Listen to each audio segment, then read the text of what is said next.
Hai semua, Assalamualaikum warahmatullahi wabarakatuh. Senang sekali Bu Santi bisa kembali menyapa kamu di ruang temu, sebuah ruang untuk melakukan temu meski terpaut jarak dan waktu. Halo kalian yang duduk di kelas 11.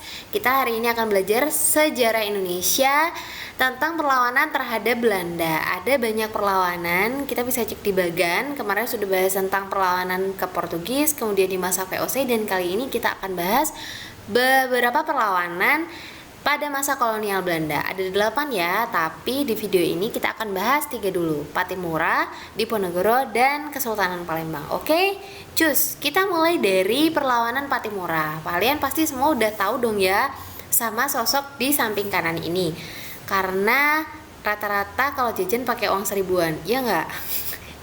Nggak dong Bu. Nah, ini adalah Kapitan Pattimura atau yang dikenal dengan Thomas Matulesi.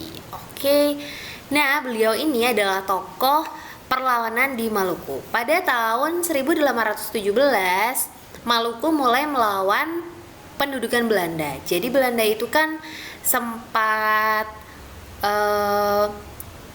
menguasai Indonesia, kemudian diganti Inggris, terus datang lagi. Nah, pada tahun 1817, yaitu Maluku ini adalah perlawanan pertama pada Belanda di pendudukannya yang kedua.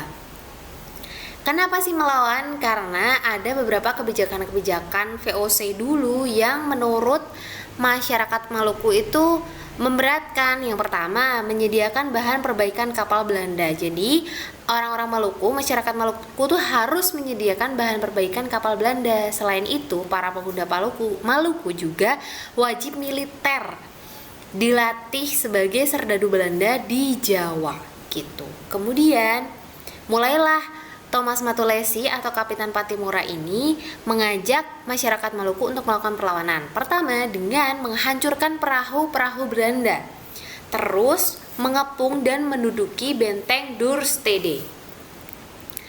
Nah, kemudian Belanda tuh kayak kewalahan gitu loh. Terus Belanda mendatangkan pasukan lagi dari Batavia. Terus ini nih ada tokoh lain. Jadi Kapitan Pattimura itu dibantu oleh Marta Christina Tiahahu, dan ayahnya si Marta ini yaitu ayahnya Bu Marta, yaitu Kapitan Paulus Tiahahu gitu. Tapi sayangnya Kapitan Pattimura terdesak. Di November 1817 Pattimura ditangkap. Dan sebulan kemudian Kapitan Pattimura dihukum mati di benteng New Victoria, Ambon gitu.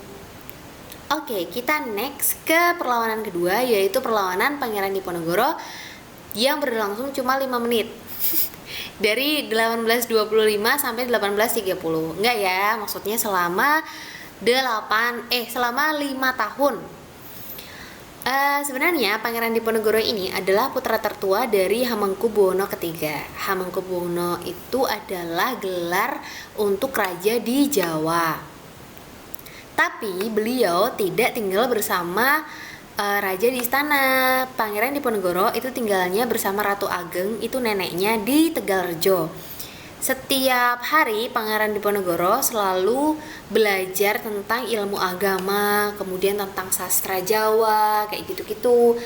Dan karena ada satu pengalaman religius, membuat Pangeran Diponegoro itu terpanggil untuk memperjuangkan dan melawan istana, karena istana di sana tuh diduduki oleh Belanda dan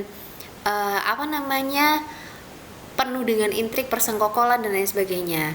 Nah, sejak saat itu Pangeran Diponegoro melepas baju kebangsaannya dan menggantinya dengan baju serba putih gitu. Nah, sementara itu kondisi sosial politik di Keraton Jogja itu makin kuat campur tangan Belandanya. Jadi Belanda itu makin ikut urusan keraton, terutama sejak zaman Herman William Daendels. Selain itu, Raja Jawa menjadi bawahan, jadi seolah-olah dianggap sebagai bawahan Belanda gitu. Belanda juga melakukan penghapusan uang sewa pesisir yang biasanya tuh disetorkan pada kerajaan. Padahal uang sewa pesisir itu sudah berlaku sejak tahun 1746. Ini membuat Hamengkubuwono II jadi marah gitu. Terus selain itu di keraton juga banyak korupsinya. Nah, kondisi ini membuat Belanda mudah untuk mengintervensi dan melakukan strategi adu domba. Nah, ceritanya Belanda itu berusaha membuat jalan. Terus kan bangun jalan, tapi menerjang ternyata tuh akan menggusur makam-makam leluhur Pangeran Diponegoro di Tegalrejo. Hal tersebut membuat Pangeran Diponegoro jadi marah, nggak suka dengan sikap Belanda yang demikian, karena berarti Belanda tidak menghormati kerajaan dan leluhur keraton Yogyakarta gitu. Akhirnya Pangeran Diponegoro mulai melawan Belanda, dan di sini Pangeran Diponegoro tidak sendiri karena banyak masyarakat yang sudah merasa tidak percaya dengan Belanda dan juga keraton mulai berada di lindungan Pangeran Diponegoro. Selain itu juga banyak bangsawan-bangsawan yang ikut di bloknya Pangeran Diponegoro. Jadi kan ketika sewa pesisir itu tuh dihapuskan, terus mereka ini kan punya modal nih, mereka menyewakan tanah-tanah mereka pada orang-orang Eropa. Terus orang-orang Eropa itu membuat perkebunan kopi, nila, tebu gitu, tapi bayar sewanya ke mereka lah. Terus sama Belanda itu si pemilik modal ini, para bangsawan ini diminta untuk nggak boleh menarik itu, jadi sewanya tuh dihapuskan. Jadi mereka harus mengembalikan uang yang sudah dibayarkan oleh para penanam modal dari Eropa gitu. Jadi para bangsawan itu merasa dirugikan, mereka nggak punya penghasilan lagi. Akhirnya mereka ikut berjuang bersama Pangeran Diponegoro. Perjuangan Pangeran Diponegoro itu dengan strategi gerilya. Sedangkan ketika 2 tahun berjalan dari tahun 1825, ketika 2 tahun berjalan, strateginya dari Belanda ini dia menggunakan benteng Stelsel. Apa sih benteng Stelsel itu? Benteng Stelsel itu adalah strategi dengan membangun benteng di daerah yang berhasil dikuasai, lantas menghubungkannya dengan jembatan atau jalan. Jadi, misal mereka udah menguasai satu daerah di Magelang misalnya, terus mereka bangun benteng di sini, terus Muntilan mereka kuasai lagi, misalnya sama Belanda, terus bangun benteng di Muntilan. Dari Magelang ke Muntilan itu dibuat infrastruktur, entah itu jalan atau jembatan gitu ya, untuk memperkecil, mempersempit gerak gerilya Pangeran Diponegoro gitu. Nah, yang sudah berhasil dikuasai oleh Belanda itu dari Semarang, Ambarawa, Muntilan, Kulon Progo, dan Magelang. Saking pusingnya Belanda, Pangeran Diponegoro kan tidak menyerah. Akhirnya Belanda itu membuat sayembara untuk menangkap Pangeran Diponegoro. Siapa yang berhasil menangkap Pangeran Diponegoro akan diberi uang 20.000 ringgit. Di masa itu banyak banget gitu, tapi rakyat tidak notice ke situ, dibiarin aja. Nah, akhirnya Belanda pura-pura mengajak Pangeran Diponegoro untuk berunding, tapi ternyata Pangeran Diponegoro malah ditangkap dan dibuang ke Manado. Akhirnya Pangeran Diponegoro meninggal di Manado pada tanggal 8 Januari 1855 gitu. Terakhir adalah perlawanan Kesultanan Palembang. Kenapa sih Belanda ingin menguasai Palembang? Karena satu, Palembang ini strategis, menghubungkan wilayah kekuasaan Belanda yang ada di Jawa dan di Sumatera. Yang kedua, Belanda ini ingin menguasai tambang timah di Bangka Belitung yang saat itu berada di bawah Kesultanan Palembang.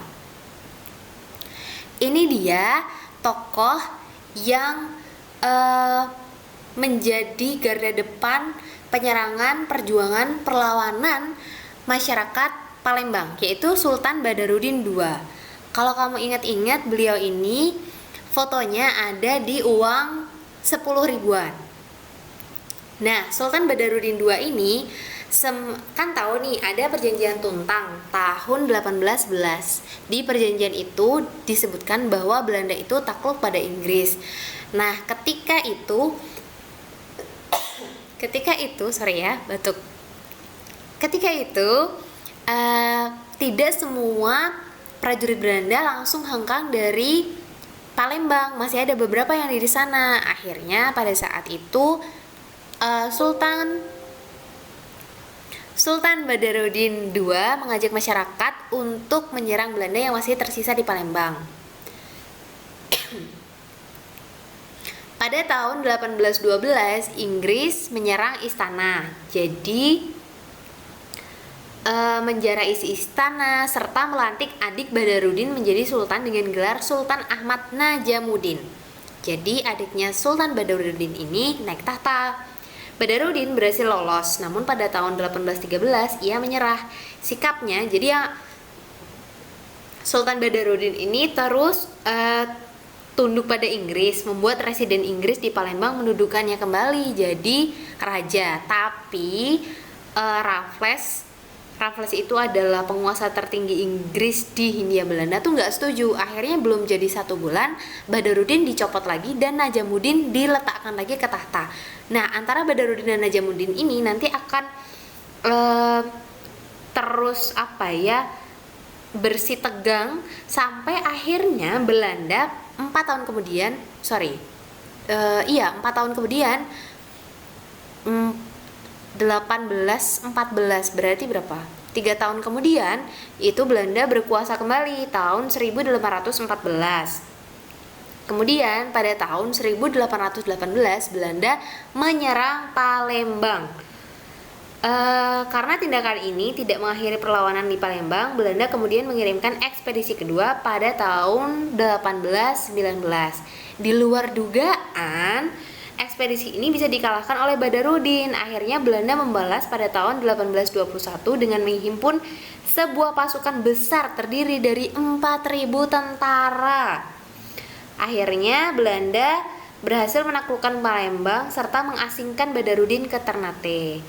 Gitu. Terus putra dari Sultan Najamuddin ini naik tahta, digelari Ahmad Najamuddin juga, jadi namanya sama. Kemudian pada tahun 1823 Belanda menempatkan Palembang di bawah kekuasaan langsung mereka. Dan Kesultanan Palembang akhirnya dihapus. Kemudian si Ahmad Najamuddin, Sultan Ahmad Najamuddin yang putranya ini, putra raja ini, itu tuh nggak puas gitu loh. Akhirnya dia menyerang garnison Belanda di Palembang pada tahun 1824. Tetapi berhasil dipukul mundur oleh Belanda. Kemudian Sultan melarikan diri namun menyerah pada 1825. Ia kemudian diasingkan ke Banda, kemudian di Manado pada tahun 1841. Pemberontakan itu akhirnya berakhir pada tahun 1849 dan sayangnya bisa berhasil ditumpas oleh Belanda. Gitu ceritanya. Nah, itu tadi adalah beberapa perlawanan terhadap kekuasaan Belanda. Besok kita mau belajar 5 perlawanan yang lain. Ada perlawanan rakyat Bali, ini I Gusti Ketut Jelantik. Ada perlawanan Sisingamaraja, ada perang Padri, ini Tuanku Imam Bonjol. Kemudian ada perlawanan rakyat Aceh, ini siapa coba? Ini Tengku Umar. Dan ada perlawanan Kesultanan Banjar, ini adalah Pangeran Antasari. Oke. Gitu, semoga bisa dipahami. Semoga kalian menikmati video kali ini, bisa belajar dengan bahagia. Terima kasih, salam semangat, jangan gentar belajar. Wassalamualaikum warahmatullahi wabarakatuh.